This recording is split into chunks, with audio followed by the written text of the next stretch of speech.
Setelah itu mungkin baru pangan, baru tanda, baru dia berpikir pakaian dan sebagainya. Jadi karena dia merupakan penggerak roda ekonomi, pedagang yang jujur, pengusaha yang jujur, mutlak diperlukan dalam kehidupan ini. Sebab sekali lagi, kejujuran akan membawa keberkahan, keberkahan memberikan ketenangan dalam kehidupan. Oleh karenanya kita umat Islam, biarin duit kita banyak, asal berkah. Itu tentu idealnya.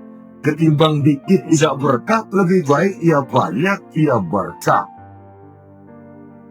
Dan keberkahan itu datang lewat kejujuran. Kejujuran ini sudah dicontohkan oleh Rasul pada saat beliau berniaga ke negeri Syam. Dikala berumur 9 tahun, bahkan dikala berumur 25 tahun, ketika membawa dagangan Sayyidatuna Khadijah yang kelak jadi istri beliau. Saudara-saudara, kita maklum bahwa sholat merupakan sarana yang paling efektif untuk mendekatkan manusia kepada Allah. Makin dekat manusia dengan Allah, makin tidak senang iblis dan setan. Karena itu segala macam cara mereka berusaha mengaduk-aduk sholat kita. Dan sesungguhnya, jikalau kita mengerjakan sholat, itu kan targetnya cuma 2. Pertama, agar sholat kita itu sah. Yang kedua, agar sholat kita itu qabul, yakni diterima oleh Allah. Kalau soal sah dan tidak, ukurannya gampang. Saya kalau ditanya orang, Pak, sholat saya sah atau tidak? Saya bisa jawab. Saudara, sholatnya syarat rukunnya cukup apa tidak? Cukup, sah. Itu kalau perkara sah. Tapi kalau sudah perkara qabul, Pak, sholat saya diterima atau tidak oleh Allah? Ini saya tidak bisa jawab. Kenapa? Soal qabul mencakup masalah batin. Cuma ukuran logikanya, kalau syarat rukun cukup, insya Allah qabul. Saudara-saudara kaum muslimin rahimakumullah. Oleh karenanya, pada saat kita sholat, iblis, setan datang dari segala macam penjuru supaya kita kehilangan rasa khusyuk. Apalagi kalau kita jadi imam yang gerak kita, bacaan kita dilihat, didengar, disaksikan oleh orang banyak. Digodanya gerakan kita, dibolak-baliknya hati kita, supaya di dalam sholat itu banyak yang kita ingat. Hal-hal yang tidak ada hubungannya dengan sholat. Kadang-kadang belum sholat kita ribut nyari pulpen. Nggak ketemu, begitu takbir ingat pulpen di atas lemari. Mulai goncang lagi lihat kita sholat. Kadang-kadang kalau hati tidak bisa dipermainkan, iblis berbisik lagi. Gerakan kita dalam sholat tidak mencerminkan kekhusyuan. Kalau gerak juga ternyata masih bisa khusyuk, bacaan kita dibuatnya kita seperti dikejar-kejar waktu. Sholat Isya misalnya, dengan cara kilat khusus, super tingkat. Saya katakan tadi, apalagi kalau kita jadi imam, iblis mudah mendatangkan penyakit riya. Karena mengimami orang banyak, lalu supaya dikira alim, dibuatlah sholatnya itu mantap-mantap.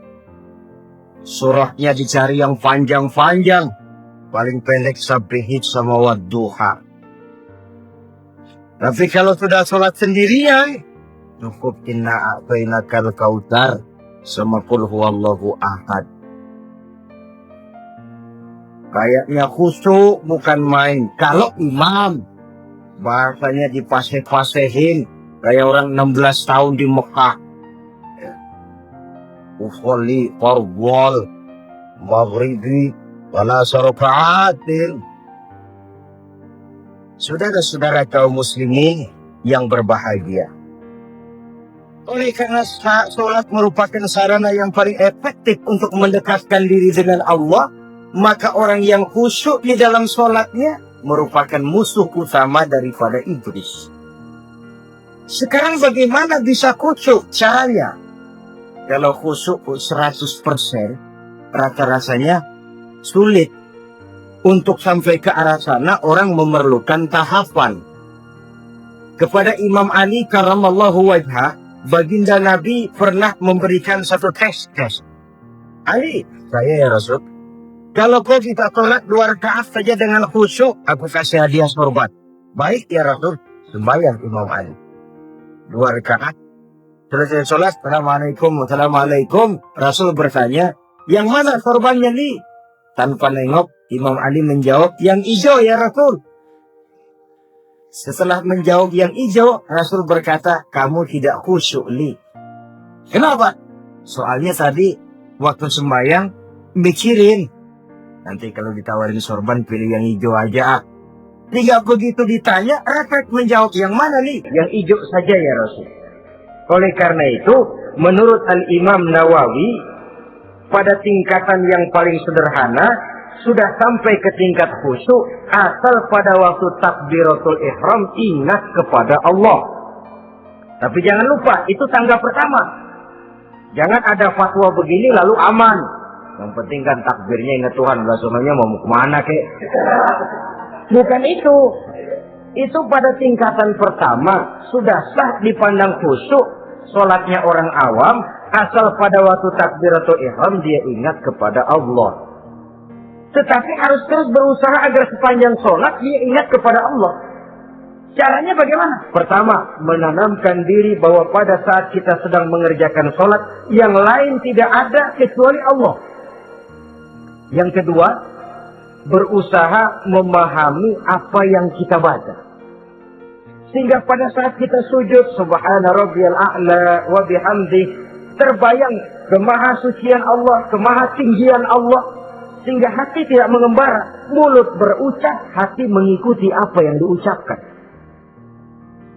Yang kadang-kadang membuat hati kita jalan-jalan, badan di masjid, badan takbir, badan ruku, tapi hati di pasar, hati di kantor, hati di pabrik.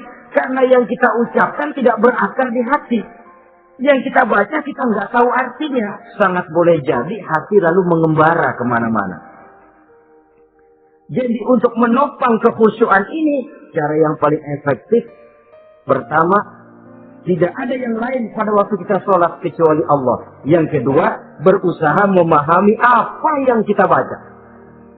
Dikala kita sujud dikala kita duduk di antara 2 sujud, Rabbighfirli, ya Allah ampuni dosa saya, warhamni, kasihani saya, dan selanjutnya. Mulut membaca, hati mengikuti. Dengan mengikuti, hati tidak terlalu mengembara, ada tempat dia kembali. Saudara-saudara kaum muslimin, rahimakumullah. Itu yang kelima. Yang keenam, yang menjadi musuh iblis, mukminun nasih. Orang mukmin yang suka memberikan nasihat. Orang mukmin yang suka memberikan petunjuk. Termasuk juru-juru dakwah, para mubalik itu merupakan musuh utama iblis. Kenapa? Tiap hari iblis kampanye. Tiap hari iblis mengajak dengan segala macam cara yang kalau perlu dia berikan kamuflase. Dia berikan fata morgana. Kalau perlu yang haram dia bungkus dengan merek halal. Kalau perlu kejahatan dia bungkus dengan baju kebajikan. Istilahnya racun diberi merek madu. Dan itu aja. Cuma kita tentu harus punya filter daya tarik positif agar tidak salah pilih. Karena iblisnya cinta betul. Kalau kita khusyuk dalam sholat, dia tanamkan kepada kita misalnya seperti tadi itu. Sholatmu memang hebat. Khusyuk. Di kampung ini tidak ada orang yang sholatnya seperti kamu. Tertanam itu dalam hati kita, timbul ojo. Akhirnya, iya. Gue lihat di kampung ini kagak ada yang sembahyang kayak gua. Nah, sudah masuk iblis. Jadi, dia pandai mengikuti gerak hati dan irama denyut jantung manusia ini. Kemana kecenderungan manusia? Ketika itu dia masuk. Pendeknya iblis itu ibarat tukang joget, dia ngerti benar irama kendang.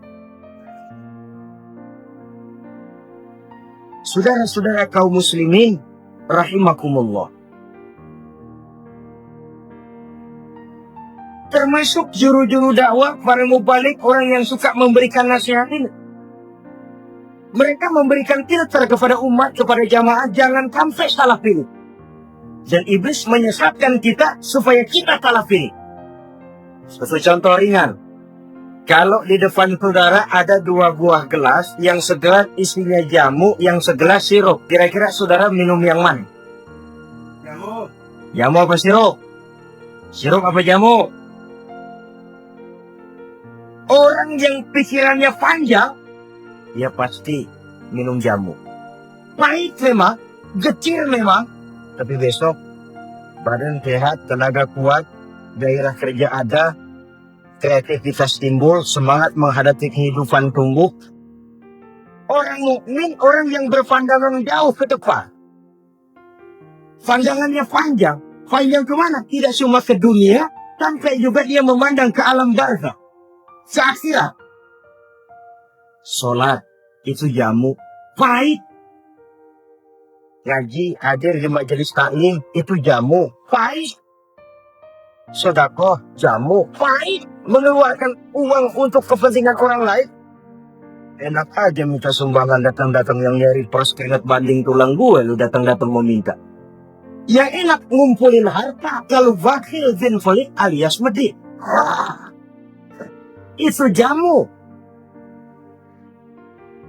Saudara hadirin yang saya muliakan, sedekah jamu, pahit. Puasa jamu, pahit. Jihad jamu, pahit. Tapi nanti begitu kita meninggalkan dunia, masuk ke alam barzakh, apalagi pindah ke akhirat, baru terasa, aduh, nikmatnya dulu kemarin itu minum jamu, sekarang badan sehat, tenaga kuat, kerja semangat. Nikmatnya dulu saya waktu di dunia sholat, rajin ngaji, suka sedekah, suka menolong orang. Sekarang terasa manfaatnya.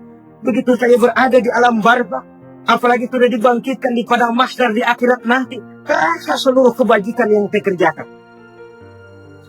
Nah, orang yang berpikir jangka pendek, cuma ngelihat yang ada di depan hidungnya aja. Ngapain minum jamu getir, sirup nih, manis. Dia minum, dia ambil sirup, minum. Manis memang pada waktu minum, tapi besok bibir jontor. Meninggalkan perintah Allah, sirup itu manis. Tidak tolak, manis. Tidak bayar zakat, sirup, manis. Tidak mau puasa, sirup, manis. Manis sekarang. Tapi nanti besok begitu masuk ke alam barzakh, begitu dibangkitkan di padang mahsyar di akhirat nanti, merintih kita menahan penyesalan yang sudah tidak ada artinya lagi. Sampai-sampai penduduk mahsyar itu ada yang berkata, diceritakan dalam Quran, ya laitani kuntu suraba. Wahai celaka, kenapa kita nggak jadi tanah saja? Menyesali kejadiannya. Andai kata mereka bisa kembali ke hidup di dunia lagi, mereka akan minta kejadian yang kedua untuk berbuat baik. Tapi tentu sudah penyesalan yang tidak ada gunanya lagi. Maka saudara-saudara, emang cuman jalan duluan kecebur di sumur yang nyesel duluan. Ada orang jalan, yang paling depan kecebur di sumur, itu tuh menyesal duluan gitu. Nyesel duluan. Yang lain mesti nyeselnya belakangan. Saudara hadirin yang saya muliakan. Nah, orang yang suka memberikan nasihat kepada orang lain dimusuhi iblis. Kenapa? Tentu nasihat yang membawa kebaikan. Iblis tidak tenang betul. Kita nasihatin teman, udah berhenti dah, jangan pada mabok lagi. Iblis gergesan bener. Ini orang dilarang lagi. Kita hati-hati teman, udah jangan masang-masang lagi dah, nggak bakalan kena, dikebohongin.